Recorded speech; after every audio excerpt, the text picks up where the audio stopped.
Next question है आपका, solid sphere of mass m radius r exerts force F on a point mass small m.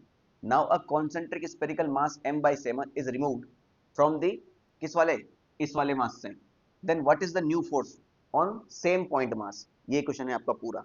तो आपसे बोला गया कि भैया ये एक मास m है, ठीक है, और यहाँ पर एक छोटा सा पॉइंट मास स्मॉल m है. इन दोनों के बीच की डिस्टेंस कितनी है बेटा? इन दोनों के बीच की डिस्टेंस भी नहीं दी गई है ना. इस जो पीडीएफ मेरे पास है उसमें शायद नहीं दी गई, मगर एक्चुअल जो क्वेश्चन होगा शायद उसमें दी गई होगी, है ना. तो मान के चलते बेटा डिस्टेंस आर हो गई. डन. अब उसमें चेंज भी नहीं किया गया डिस्टेंस में, तो आर ही मान लेते हैं.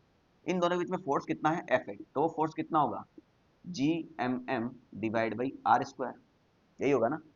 अब इस वाले मास से एम बाई सेवन मास हटा लिया गया.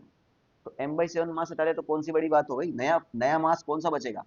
M minus M by seven, यानी कितना? सेवन एलसीएम ले लो तो सिक्स एम बाई सेवन बच गया, है ना. सेवन एलसीएम ले लूँ मैं तो कितना बच जाएगा? Six M divide by seven बच जाएगा. तो मैं directly six M divide by seven लिख दूँ ना.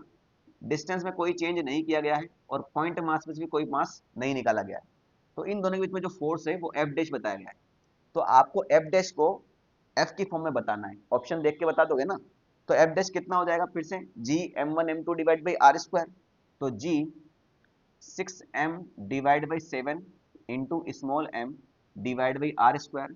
तो सिक्स डिवाइड बाई सेवन बाहर आ गया, तो G M M divide by R square. और यही क्या है मेरा? एफ है, तो इसकी जगह एफ लिख दो. तो एफ डैश कितना आ जाएगा? Six by seven F. तो सिक्स बाई सेवन एफ कहाँ दे रखा है बेटा आपका? ऑप्शन नंबर बी में.